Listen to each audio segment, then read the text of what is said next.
Welcome to Politically Georgia from the Atlanta Journal-Constitution. I'm Greg Bluestein. Today's episode is a little different from our usual campaign and capital conversation, but it gets at a question that's becoming harder to ignore in Georgia politics. That is, who actually has access to economic opportunity and what happens when people feel shut out of it. AJC Editor-in-Chief Leroy Chapman, or as I call him, my boss's boss's boss, sat down with entrepreneur and Operation Hope founder John Hope Bryant to talk about Atlanta's growth, economic mobility, financial literacy, and why Bryant says the next big political divide may be less about left versus right and more about who feels locked out of the economy altogether. Their conversation also touches on Georgia's role in what Bryant calls a possible third Reconstruction and why he believes Atlanta could become a model for economic mobility nationwide. Here's Leroy Chapman with John Hope Bryant. Hello, John Hope Bryant. Thank you for joining me, and I'm glad that you were able to come off your busy book tour. And that book, of course, is Capitalism for All. But first, I want to talk about the man, so folks know who you are, and you are well known in these parts. And so let's talk about you and being here in Atlanta. We're both here.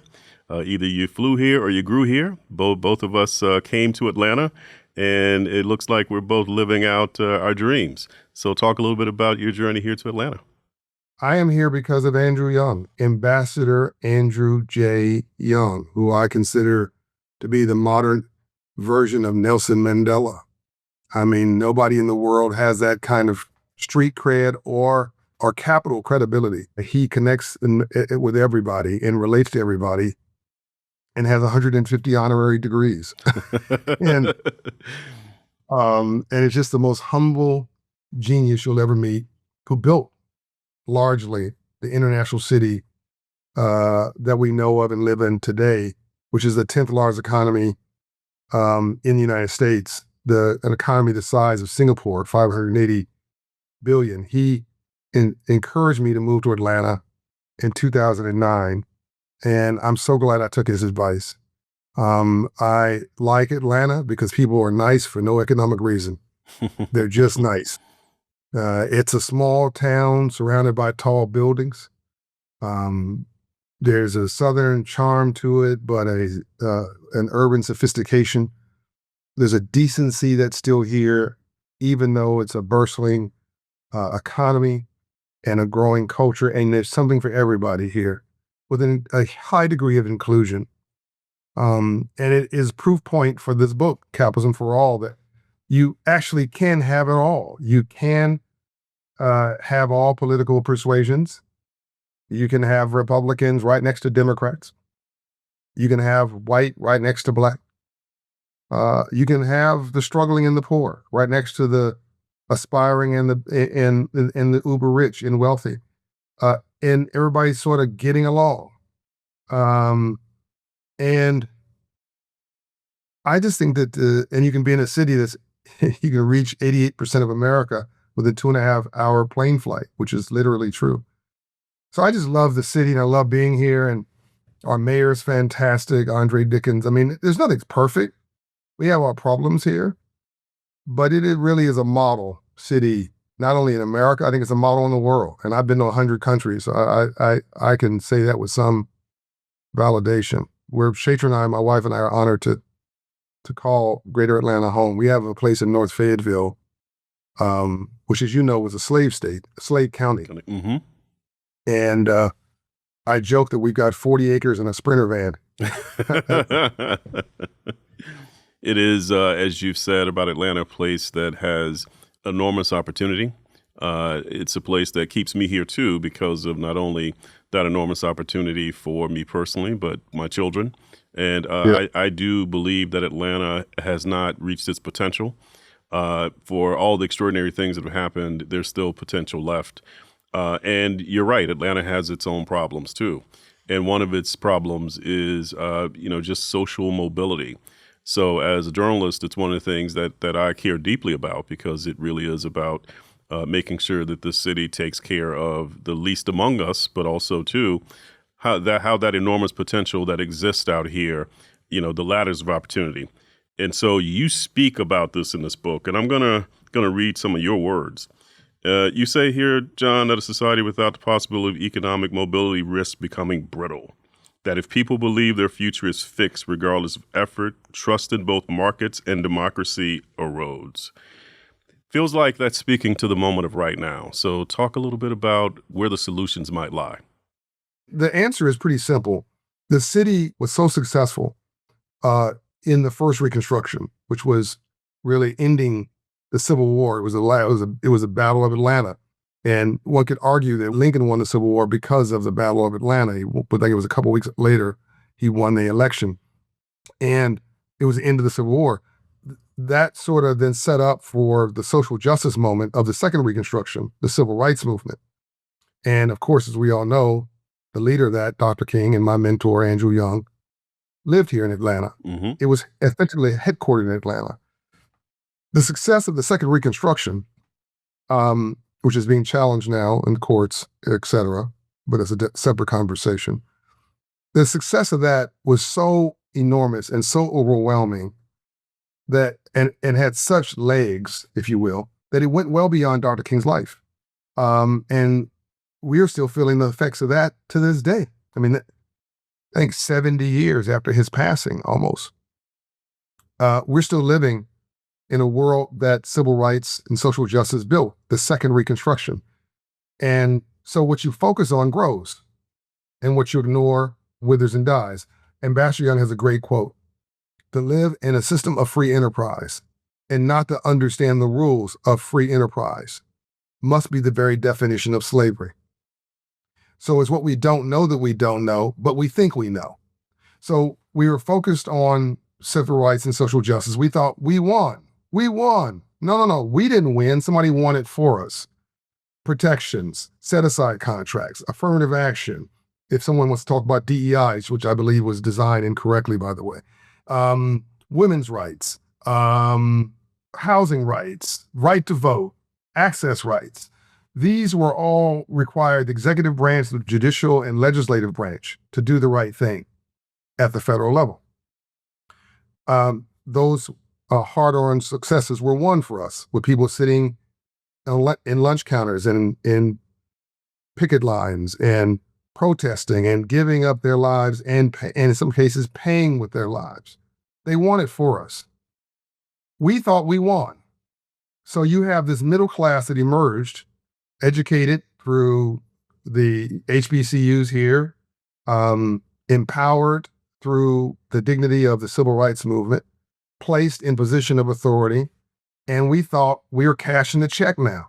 We won, without realizing we were not in charge of the check writer.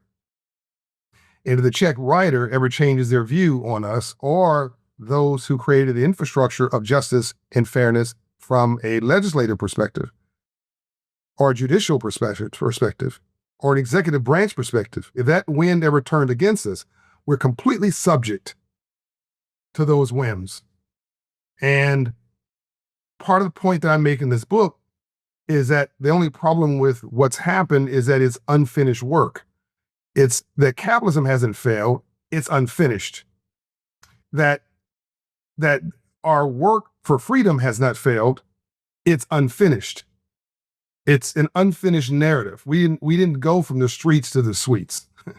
We didn't go from cashing the check to writing it. We didn't go from access to the lunch counter to owning the store and the real estate underneath it. We missed the memo that we live in a capitalist democracy. A friend of mine who runs a big bank, who happens to be Caucasian, but he might as well be Black with this comment. Chris Gorman's his name. We're sitting together, opening an office together in northern New York, and he just turns to me and he says, "You know, John, it's entirely possible the only true freedom is financial freedom." And I said back, "Excuse me?"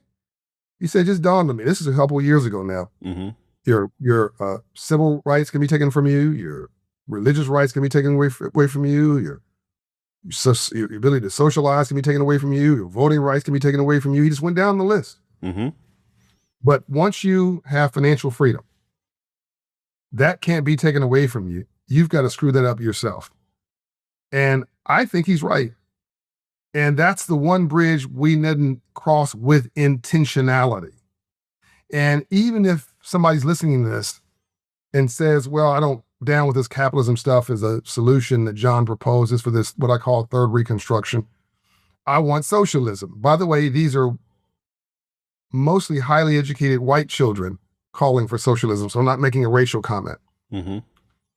I would say to them, even if you want to distribute money like a socialist, you got to first collect it like a capitalist. I would say to them that you're on college campuses saying down with capitalism, down with capitalism, down with capitalism. But you got there because your parents are capitalists and they pay for you to, and they're paying for you to go to school. But you don't understand how the system works. So it's not, no one taught you. No one broke this down. And it just gets even worse if you go from those privileged white children that are highly educated who don't understand it to frustrated urban Black and brown people who got too much month at the end of their money, or middle-class people who are just frustrated with the system and wants to throw it all out, burn it all down. And I understand that, Leroy, because it has not worked for them. They're working their tails off. They got 2 jobs. They're smart people, and they see some half-wit, in their opinion, not very smart person who's a multi-millionaire sitting on their yacht eating grapes. And they go, well, this has to be corrupt. And it must be a game system. What I'm saying, let's ungame the system, number one.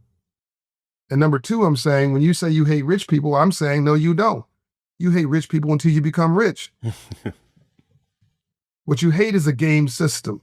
So let's ungame the system. And we can reset what's made this country great. And I think what made Atlanta great, think about Herman Russell, who was not highly educated in traditional sense. This week, it was just celebrated that he's joined the historical register. One of his locations had a historical marker. Here's a guy with a high school education, built one of the biggest corporations in America. That's the story. I was at Walmart yesterday in Texas. Sam Walton, a pickup truck, a storefront, and a high school education, who built the biggest retailer in the world. We need to restore that promise. If you work hard, play by the rules, do the right thing, obey the law, respectful to your elders, you'll get a shot, not a guarantee, a shot at success or failure on your own merit. The latter has to go back down and touch the ground, and the bottom third needs to become the middle, the broad middle, and then some people punch through and say, I want more, and they become the top wealth. And that promise has to be reset for a new generation. It's a long answer to your question, but I wanted to give you a thoughtful answer because you're a thoughtful guy. Well, thank you, John. I do appreciate it, and you're a thoughtful guy. And in this book, going back to Atlanta, I think I've been of the belief that Atlanta it sort of has perfect conditions for what you term as the third Reconstruction. So however you want to term it, it is some of that economic mobility that you cite here. And if you're looking at a place that has the combination of, wealth, so there's wealth in Atlanta, there's plenty of goodwill in Atlanta, and there's some deep thinkers here too, some folks who understand how to diagnose and solve a problem. So if you've got those elements here, can you talk about some of what you prescribe in this book and how it might apply to a place like Atlanta and how it might be replicated in places in America and beyond? I'm going to take this in no particular order. Operation Hope has a partnership with Mayor Andre Dickens and the city of Atlanta. We together put Hope Child savings accounts for every kid in kindergarten in Atlanta public schools. There's now almost 12,000 Hope Child savings accounts. We did this 6 years ago. Federal government's trying to model some of this, some of it in a program that they have. Studies have shown a kid with an account in it in kindergarten with no money in it is at least 25% more likely to aspire to go to college. And if you put any amount of money in that account, connecting education to aspiration, they're 75% more likely to graduate from college. That's unbelievable. So that data shows you where your new taxpayers are going to come from, your new entrepreneurs are going to come from, your new stakeholders and homeowners and small business owners are going to come from. So it was a good investment for the city of Atlanta to put $50 into each of those kids' accounts, and we have matched it. And now we're going to do financial literacy around that with role models to go in to teach that. So now a kid has an example of, I can see who I want to be, and have a bank account to be me. And that's one example. I think Atlanta could provide a tax credit for sponsoring a school, for a company, a tax credit for mentoring a young person, a tax credit for taking on an intern, individually and or organizationally at your nonprofit or for-profit organization, whether you're a for-profit organization with a tax credit. A tax credit for investing in small business, a tax credit for adopting an organization or school site and making that your own, and creating a Hope Club or some other club to teach financial literacy and AI literacy. I think that those are two critical things. Financial literacy and AI literacy is future literacy. And connecting that with aspirational success and even entrepreneurship. A tax credit to do things innovative like an entrepreneurship charter academy or any kind of school that spurs entrepreneurship and small business, where wealth comes from. And connecting the streets with the suites, or the suites back to the streets, and creating a pipeline of prosperity using the tax code. You can do it modestly here in the city. You can inspire the state to help you, because the Republican-controlled state legislature would understand this language actually very well. Is the way you can find some common ground. Map every zip code in Atlanta by credit score. Commit within 5 years that every zip code is going to get to 700 credit score. I say this in the book. If you have a 500, sub 600 credit score, you live to about 61 years of age. For every 50-point increase in your credit score, you live 5 more years. This is a statistical fact. I've mapped every zip code in America by credit score. So there's zip codes that have a 720 credit score, Leroy, they live to 81 years of age. Wow. The zip codes that have a 550, say, credit score, you live to 61 years of age, which means you don't make it to Social Security. There's a 20-year gap within a 15-minute driving distance in greater Atlanta just on longevity and wellness in increasing the vibration of your credit score, because it's not about the credit score, it's about the trending indicators of hope, well-being, belief, confidence, joy, faith, aspiration. Is the glass half full or is it half empty? Depends who's looking at the glass, and whether you believe you can or whether you believe you can't, you're right. So if you have positive people who believe in free enterprise and banking and capitalism and democracy, clearly that's going to create more participation. So all boats rise. The last thing I'll say on that is focus on women. So in the book, for anybody who's a cynic, and there's 200 pages of data. And I like math that doesn't have an opinion. And one of the examples I tell is a 50-year study on women. That's the results are in. 1972, a white, blue-eyed, blonde-haired woman could not get a bank account in 1972. Could not get a loan unless their husband co-signed it in 1972. And because of affirmative action teed up by blacks, for blacks, by President Johnson, President Kennedy, and honorary President Dr. King, affirmative action became real, but there was a pushback, as there is after every Reconstruction, or during every Reconstruction. There was a pushback by some who thought that was too much progress. So here comes Nixon, which is the answer to the conservative concerns. He codifies affirmative action, but gives it to white women, which, by the way, I'm cool with. I'm glad somebody got it. But that came from black people's struggle. Make no mistake about it. Then because of white women got it, black women got it, Asian women got it, Latino women got it, Indian, etc. Today, women are $8 to $10 trillion of a $30 trillion economy. The United States of America is the biggest economy in the world. Every year, they are about a third of the U.S. economy. 40% of all businesses are built by women. The biggest booksellers are black women. The biggest business creators coming out of COVID were black women. I was talking about all women a moment ago. So that's a hidden asset. I mean, the majority of folks going through and graduating college are women, at least at HBCUs. So we should focus on these untapped hidden jewels that could drive GDP growth. And I think women are one of the hidden assets. And I think anybody at the bottom and in greater Atlanta that largely be African Americans, I think we need to organize or hustle. Because NASCAR, this is in the book, came from moonshine running in the Appalachian Mountains. It was illegal, clearly.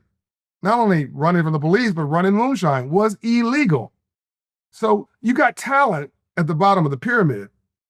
Let's organize it, legalize it, frame it, structure it, and optimize it. Because it costs more to put them in jail than to put them through Harvard, certainly, or Georgia Tech or Morehouse. Costs more by double to put them in jail. So I'm an entrepreneur. I just see potential everywhere. Coming up after the break, Leroy and John Hope Bryant talk about why Bryant says both political parties are missing the concerns of independent voters, why he believes the country is arguing about the wrong things, and how Atlanta could become a testing ground for a different approach to economic opportunity. This is Politically Georgia from the Atlanta Journal-Constitution.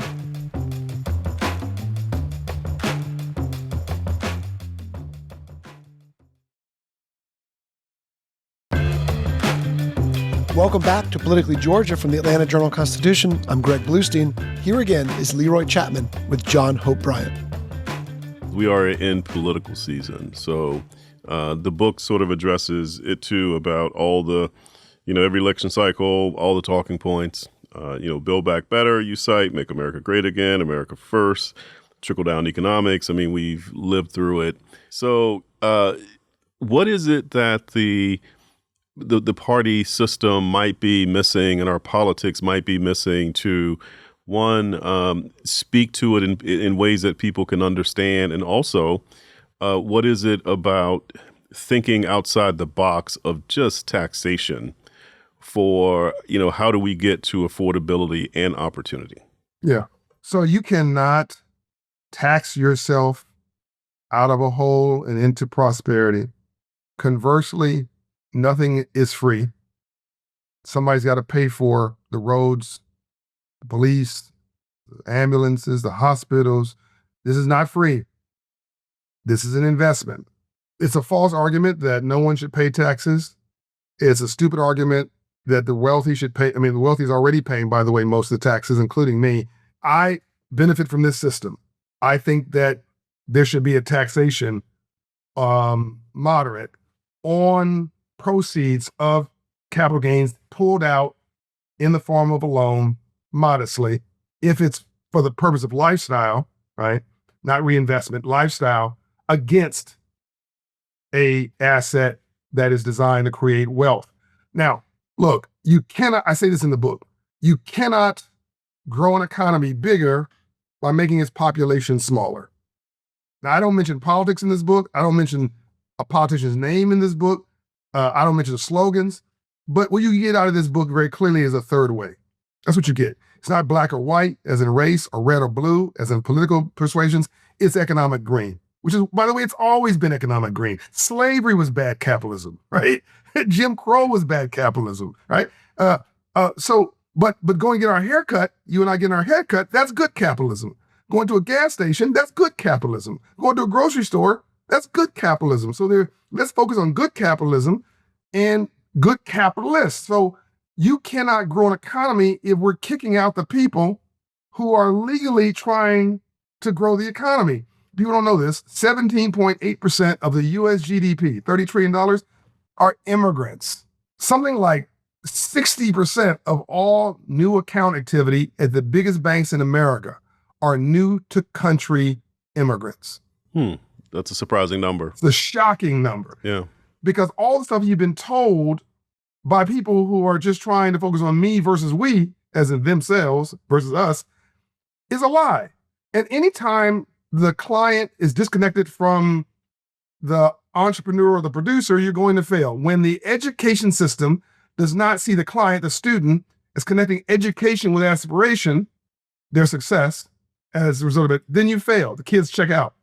If the politicians are disconnecting the will of the people and their success from how they legislate and how they lead, you're going to win the battle maybe, but you'll lose the war. You're going to fail. I think we're seeing that happening right now, Leroy. And the biggest group in this country, politically, and I shock people when I say this, they think they know what I'm about to say, are independents. Yeah. 48% of all Americans say they are independent. So am I, by the way. And if you look at the two political parties, my guess is there's 25% to 30% in each political party so frustrated, but they want to find a home. But really, they consider themselves also independent. That means the vast majority of this country are just sort of in the rational middle, but they're being led by the radical edges of both the Republican and Democratic Party. That dog no hunt. That's just not sustainable. And I think you're going to see people wanting what this book calls for, a third way. And I think that on the 250th anniversary of America, now, the 100th anniversary of Black History Month, now, can't make this up, the country's going through one huge colonic. It's going through one huge identity crisis.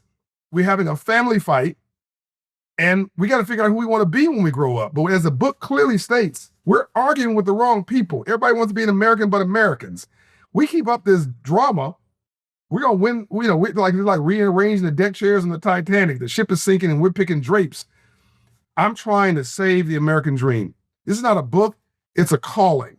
And it's a third way to talk to your neighbor, a third way to look at politics and public policy, a third way to look at capitalism, a third way to look at how we get along, a third way to look at how we see each other, a third way to move forward as a light on the hill for the rest of the world for the next 50 years, because we have a business plan that actually works. I was asked recently, I can't say who, but you would know them if I mentioned it, one of the biggest media outlets in the country, the editor-in-chief 3 days ago asked me to write a manifesto, a third way manifesto based on this book. Mm-hmm.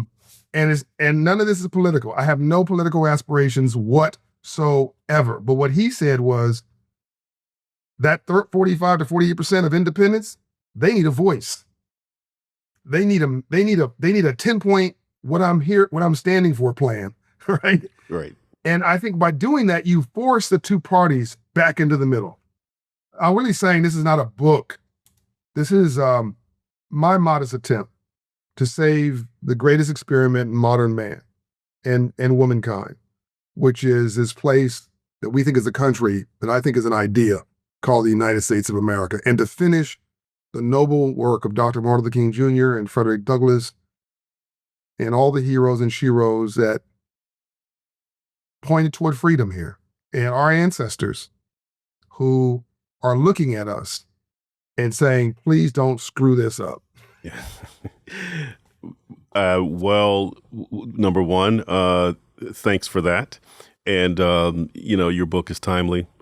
It certainly speaks to, I think, what we're seeing too, even in some of our polling, our AJC polling, does speak to more people identifying themselves as independent. So we are seeing that too because of the answers that I think Americans are demanding of our political systems, and what they're saying out of partisan politics doesn't feel like solutions. It feels like, a perpetual fight for many people. So they're saying that, and all of this is happening in real time where there is just seismic change within our economic system too. And you go into some of that in the book. So I recommend those who are interested in this conversation, go pick it up and take a look at some of your thinking. All right. Well, I just want to close with one more thing about something else I was reading. Reading this list in Forbes magazine about the 250 self-made living Americans. Tell me about the moment when you found out that you were on this esteemed list of 250 self-made Americans and what that meant to you. Yeah, thanks for that, Leroy. I'm not often breathless, but I was without words. I remember the day I got the news. It was a Thursday morning, and I was in New York, and I woke up to a text message, and I just stared at the phone. I mean, there was no notice, there was no heads up, this was a mathematical, analytical process that they went through. Forbes don't play. And this was not a gee, we like you thing. And if you look at the list, I think I'm number 145 or something. My dear, amazing friend, Oprah is number 1. I thought that was extraordinary. And if you look at the historical greatest Americans, 250, number 1 is Abraham Lincoln. Now look at that. Now think about that. Abraham Lincoln to Oprah Winfrey. To me, that is America. And so to be on this list, to go from Compton, California, in South Central Los Angeles, one of the poorest zip codes in America, at least in urban America, just to come from Compton legally, right? To get a financial literacy course at 9, start a business at 10, start 100 businesses that most of them failed between 10 and 20, be homeless at 18 for 6 months to a year, to pay my debts, even though my credit score was tore from the flow up, to reset myself, to start a business, to start a nonprofit in the midst of the business. People thought I was crazy when I did that, when I was 26 years of age and started Operation Hope, which was about we, not about me. And to struggle for this for 30 years, sometimes wondering how I'm gonna make payroll and does anybody really care? Am I making a difference at all? This is the answer, is at least part of the answer. I don't know for a guy like me if it gets much better. And I hope the book inspires, and my life story, good and bad parts of it, inspires somebody to say, you know what, I can do this too. I can do it legally, playing by the rules. I can be my best version of myself. Thank you, John Hope Bryant. It has been my absolute pleasure. I appreciate it, sir. And look, the book again is Capitalism for All. I appreciate your time today talking about it, and I look forward to time again to talk a bit about, what we're doing here in Atlanta, and what those of us who are able to speak to our issues and work on solutions, what we can do to make Atlanta reach its potential that I think you and I both feel like is still untapped. Thanks for taking the time. Peace and light. That was AJC Editor-in-Chief Leroy Chapman speaking with John Hope Bryant, founder of Operation Hope and author of the new book, Capitalism for All. Thanks for listening to today's episode of Politically Georgia. If you enjoy what you heard, please follow, rate, review us on your favorite podcast platform, and share Politically Georgia with a friend. We'll talk to you next time on the Politically Georgia podcast from the Atlanta Journal-Constitution.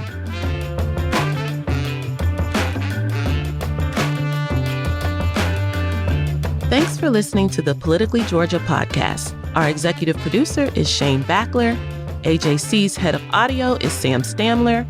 Production support from our partners at Goat Rodeo, including Kara Schillen, Hazel Hoffman, and Max Johnston. For more of our political coverage, visit ajc.com/politicallygeorgia. And we invite you to support local journalism by subscribing to the AJC. Join us again next time on the Politically Georgia podcast from the Atlanta Journal-Constitution.